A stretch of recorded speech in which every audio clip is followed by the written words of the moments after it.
Bom pessoal, então agora a bancada didática de refrigeração ela está em funcionamento, certo? Vocês podem notar aqui que as luzes do painel elas estão acesas. Então eu vou mostrar para vocês agora aqui os valores que estão sendo obtidos na operação do sistema, tá? Primeiro aqui no evaporador, nós temos através desse termômetro a temperatura de 12,12 graus, certo? Essa daqui então é a temperatura interna do ambiente que está sendo refrigerado, certo? Então é a nossa temperatura da fonte fria. Vejam que está ali o termômetro ali, ó, certo? Percebam aqui também na tubulação, na lateral, que a tubulação já está começando a criar uma crosta de água em formato sólido, certo? Que é referente à condensação da água que está contida no ar, certo? Então a umidade do ar está condensando e solidificando aqui nas tubulações, porque o fluido que está passando lá dentro está com uma temperatura bastante baixa. Aqui desse lado então o condensador, a temperatura aqui está mostrando 22,1 graus Celsius, certo? Essa aqui é a nossa temperatura da fonte quente, ok?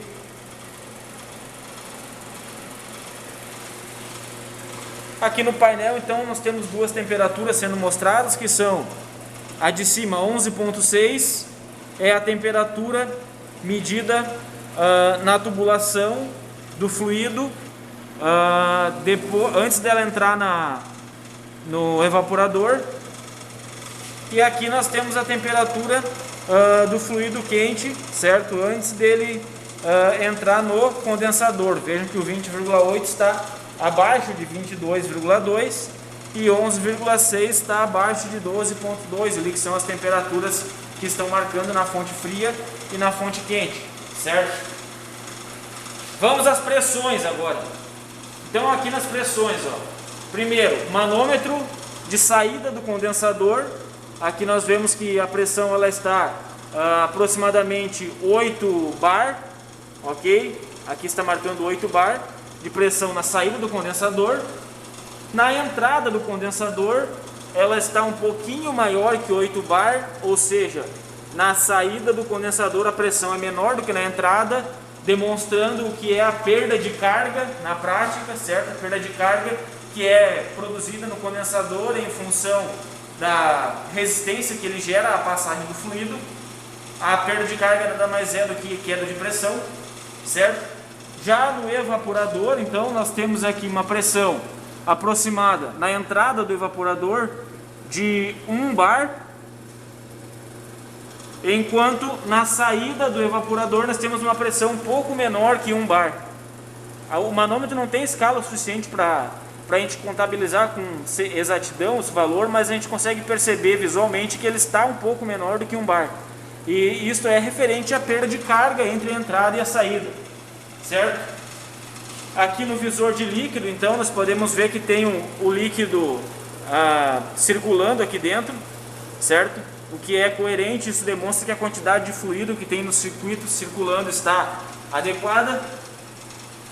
E por último, então, aqui a válvula termostática, né? Ela está pré-ajustada, nós vemos que ela começou a condensar, então, também a umidade do ar atmosférico na sua região aqui de entorno, antes dela entrar no evaporador, ok? Então este é o equipamento em operação. Agora eu vou realizar mais algumas medições aqui, além dessas que está mostrando aqui de pressões e temperatura, certo? Vamos aqui no nosso painel de instrumentos.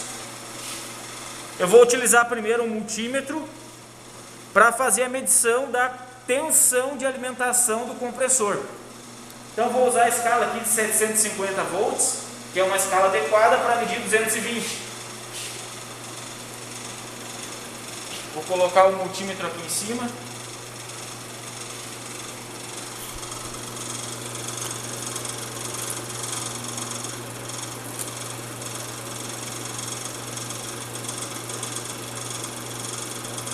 Então vocês vejam que marca 232 volts. Esta é a tensão de alimentação do compressor.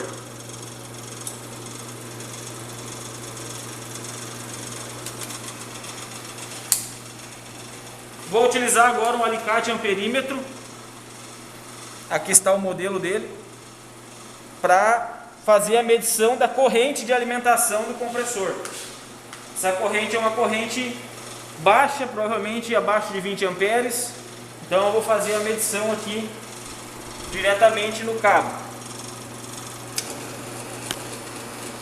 Temos aqui uma corrente de 1,30 até 1,40, 1,35. Essa pequena variação que acontece é normal de qualquer máquina na prática, certo? 1,35, valor médio, vamos dizer.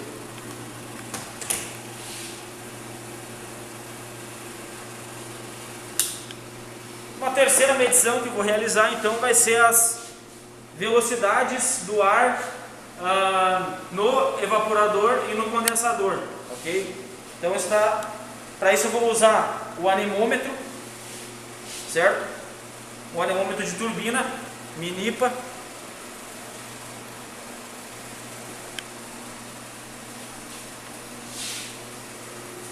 Nós vamos realizar a medição da velocidade do evaporador, velocidade do ar no evaporador. Também é um valor que nós vamos obter uma determinada variação, mas com essa variação nós vamos ter que registrar talvez 3 valores e fazer uma média. Velocidade do ar no evaporador e a velocidade do ar no condensador.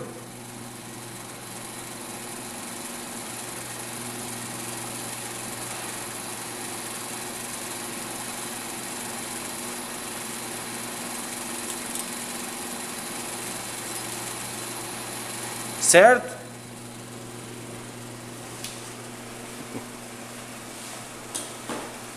A partir disso, então, outras informações que nós vamos obter aqui no sistema, e eu vou colocar depois para vocês no vídeo lá, é a área de passagem do ar no sistema, no evaporador, a área de passagem do ar no condensador, certo? E a partir destas áreas, então, e da velocidade, nós podemos obter a vazão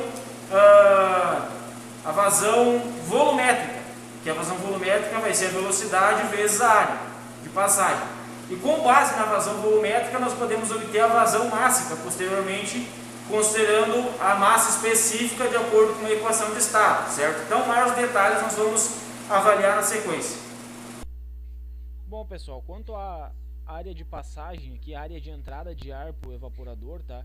Vou mostrar para vocês como que nós definimos ela agora.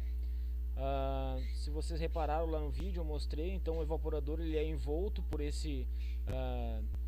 essa caixa aqui, que é o ambiente refrigerado que nós criamos, tá?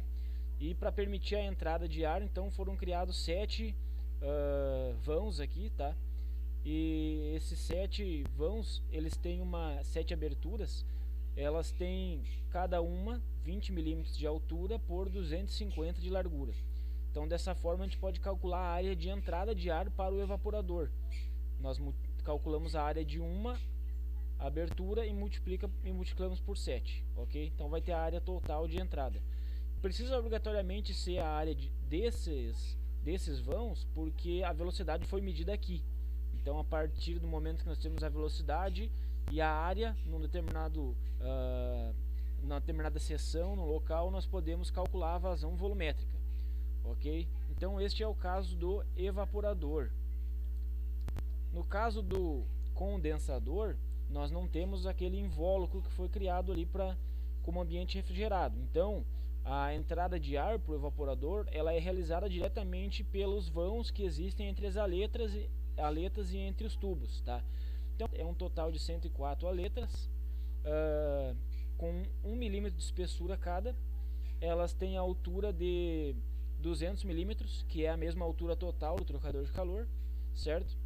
Então dessa forma a gente calcula a área de uma aleta, 200 de altura por 1 de largura, e multiplica por 104.